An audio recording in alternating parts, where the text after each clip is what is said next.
Hi everyone, welcome to my channel. आज हम सीखने वाले हैं स्क्वायर प्लेनर कॉम्प्लेक्सेस के स्प्लिटिंग के बारे में। तो सबसे पहले समझते हैं कि स्क्वायर प्लेनर कॉम्प्लेक्स क्या होते हैं या फिर स्क्वायर प्लेनर कॉम्प्लेक्सेस के अंदर क्रिस्टल स्प्लिटिंग्स पैरामीटर किस तरह से एग्जिस्ट करता है। तो सबसे पहले देखिए, हम वीडियो को स्टार्ट करें, मैं आपको बता दूं कि क्रिस्टल फील्ड स्प्लिटिंग जो होती है वो होती है लिगैंड के इलेक्ट्रॉन्स के बीच में और मेटल के पास जो डी इलेक्ट्रॉन्स अवेलेबल होते हैं उनके बीच में होती है। तो सबसे पहले समझते हैं कि स्क्वायर प्लेनर कॉम्प्लेक्सेस क्या होते हैं। देखो, अगर हमें कंसिडर करना है square planar complex, if we have to consider square planar complex,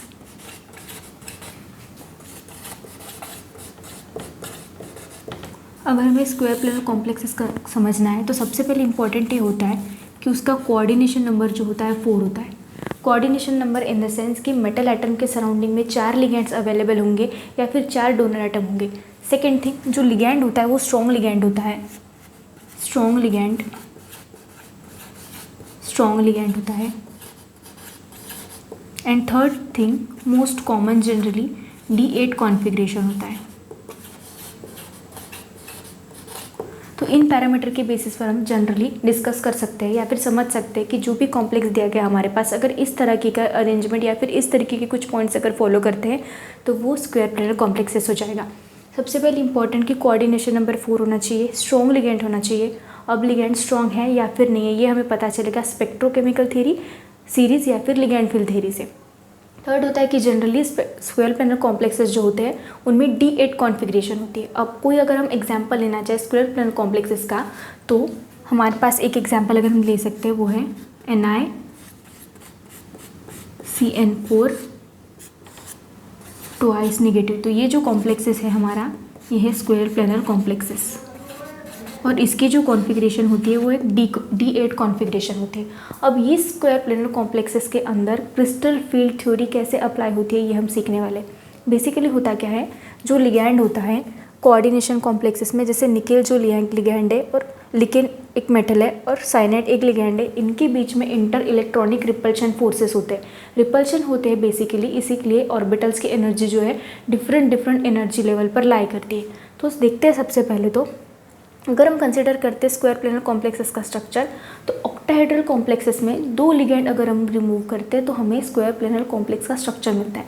कैसे, देखो, अगर हमारे पास ऑक्टाहेड्रल कोई भी कॉम्प्लेक्सेस है, ये है मेटल और उसके सराउंडिंग में इस तरह से 6 लिगैंड्स अरेंज्ड हैं इस तरह से, और यहाँ से अगर हम 2 लिगैंड रिमूव करते हैं तो हमें जो स्ट्रक्चर मिलता है पूरी तरीके से प्लेनर स्ट्रक्चर होता है और वो होता है इस तरह से स्क्वायर प्लेनर कॉम्प्लेक्सेस का स्ट्रक्चर। तो अगर क्रिस्टल फील्ड थ्योरी की बात की जाए तो सबसे पहले D ऑर्बिटल का एनर्जी लेवल अगर हम ड्रॉ करते हैं 1 2 3 4 5, तो इस तरह से D ऑर्बिटल का अगर स्ट्रक्चर ड्रॉ करते हैं तो D ऑर्बिटल की 5 ओरिएंटेशन होती है, DXY, DYZ, DXZ, DX² - Y² and सबसे लास्ट होता है DZ²।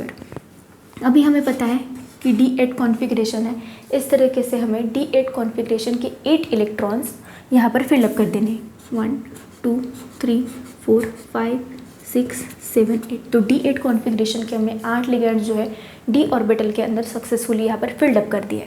अब क्या होता है, यहाँ पर जो D ऑर्बिटल का सेट होता है वो डिफरेंट एनर्जी लेवल पर यहाँ पर स्प्लिट हो जाता है, यहाँ पर और यहाँ पर। यहाँ पर जो स्प्लिटिंग होती है वो होती है T2G और होती है EG। ये इस तरह के जो स्प्लिटिंग होती है जहाँ पर T2G ऑर्बिटल नीचे की तरफ लाई करता है वो होती है ऑक्टाहेड्रल और EG ऑर्बिटल ऊपर की तरफ लाई करता है। ये कंप्लीट अरेंजमेंट होती है ऑक्टाहेड्रल की। तो यहाँ पर देखो DXY, DYZ, DXZ, DX² - Y² and DZ²। तो इस तरीके से हमें यहाँ पर अरेंजमेंट मिल जाती है स्प्लिटिंग डायग्राम जो कि ऑक्टाहेड्रल की होती है। अब ऐसा क्यों होता है, क्योंकि ऑक्टाहेड्रल ज्योमेट्री से 2 लिगैंड अगर हम रिमूव करते हैं तो हमें स्क्वायर प्लेनर कॉम्प्लेक्सेस मिल जाता है। तो इसी वजह से यहाँ पर जो स्प्लिटिंग होती है पहले ऑक्टाहेड्रल के फॉर्म में ऐसे हो जाती है। अभी 8 इलेक्ट्रॉन्स को हमें यहाँ पर फिल करना है, तो कैसे फिल करेंगे, 1 2 3 4 5 6 7 8। तो इस तरीके से हमने यहाँ पर D8 इलेक्ट्रॉन्स को, मतलब 8 इलेक्ट्रॉन्स को यहाँ पर फिल कर दिया है। तो यहाँ तक तो ठीक है। अब देखते हैं कि स्क्वायर प्लेनर कॉम्प्लेक्सेस में कैसे स्प्लिटिंग होगी। तो देखो सबसे पहले यहाँ पर ऊपर जो ऑर्बिटल है x square minus y square और डी जेड स्क्वायर, इनमें से एक्स ऑर्बिटल जो है उसकी energy d x square minus y square, उसके बाद में डी जेड स्क्वायर। इसी तरह से सिमिलरली ऊपर वाला जो स्प्लिट हुआ है उसका भी असर यहाँ पर हो जाएगा। तो यहाँ पर जिस तरह से x square minus y square यानी एक्स का ऑर्बिटल ऊपर है तो यहाँ पर डी एक्स वाई यहाँ पर इस तरह से ऊपर आ जाएगा। रिमेनिंग दो orbital d y z and d x z, तो इस तरह से रिमेनिंग बचे हुए दो ऑर्बिटल्स नीचे की तरफ लाई करेंगे। अब लास्ट टास्क है हमारा कि हमें यहाँ पर इलेक्ट्रॉन्स की फिलिंग करनी है। 8 इलेक्ट्रॉन्स फिल करने हैं, 1 2 3 4 5 6 7 8। तो इस तरीके से हमने स्क्वायर प्लेनर कॉम्प्लेक्सेस में 8 इलेक्ट्रॉन यहाँ पर पूरी तरीके से फिल कर दिए। बट होता क्या है, जो ये d x square minus y square में जो ऊपर की तरफ लिगैंड गया है इसकी एनर्जी बहुत ज़्यादा हाई हो जाती है। तो एनर्जी लॉस करने के लिए ये इलेक्ट्रॉन यहाँ पर नीचे आ जाता है। एक तो इस इलेक्ट्रॉन की हाई एनर्जी हो गई, this electron has an so much of high energy, इसलिए ये इलेक्ट्रॉन्स यहाँ पर नीचे की तरफ आएगा पेयरिंग करने से, और पेयरिंग करने से और इलेक्ट्रॉन्स की एनर्जी लो हो जाएगी। तो जिसके वजह से ये डी जेड स्क्वायर ऑर्बिटल और नीचे आ जाएगा, और डी जेड स्क्वायर ऑर्बिटल इस तरह से अगर यहाँ पर नीचे आ जाएगा इलेक्ट्रॉन की पेयरिंग के बाद, उसी तरह से इसका इफेक्ट होगा डी एक्स वाई के ऊपर, और डी एक्स वाई ऐसे यहाँ पर ऊपर चले जाएगा। तो ओवरऑल स्ट्रक्चर जो हमें मिलेगा वो रहेगा d x square minus y square, तो ऊपर ही रहेगा यहाँ पर d x y d z square, और यहाँ पर डी एक्स जेड और यहाँ पर डी वाई जेड। फिर से यहाँ पर इलेक्ट्रॉन्स को फिल करते, 8 इलेक्ट्रॉन्स को फिल करना था हमें, 1 2 3 4 5 6 7 8। तो यहाँ पर ये जो होमो हो जाएगा ये हो जाएगा इस तरह से होमो हाईएस्ट ऑक्यूपाइड मोलिकुलर ऑर्बिटल, मतलब ऐसा मोलिकुलर ऑर्बिटल जिसकी एनर्जी भी हाई है और जो हाईएस्ट एनर्जी लेवल पर है वो हो जाएगा डी एक्स वाई। और यहाँ पर पेयरिंग होने के वजह से यहाँ पर डी जेड स्क्वायर सबसे नीचे आ गया और डी एक्स वाई यहाँ पर ऊपर चला गया, और ये हो जाएगा होमो और ये हो जाएगा लूमो। मतलब स्क्वायर प्लेनर कॉम्प्लेक्सेस में अगर इलेक्ट्रॉन्स को एक्सेप्ट करना होगा तो वो आएंगे, या फिर इलेक्ट्रॉन्स को लेना होगा इस कॉम्प्लेक्स के अंदर तो डी एक्स स्क्वायर और डी वाई स्क्वायर ऑर्बिटल के अंदर इलेक्ट्रॉन्स आएंगे। So this is complete splitting diagram, splitting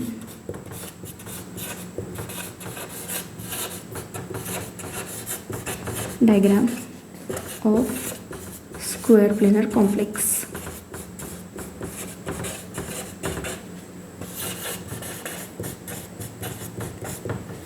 इस तरह से आज हमने स्क्वायर प्लेनर कॉम्प्लेक्सेस की क्रिस्टल फील्ड स्प्लिटिंग डायग्राम देखी। आई होप आपको वीडियो अच्छी लगी होगी।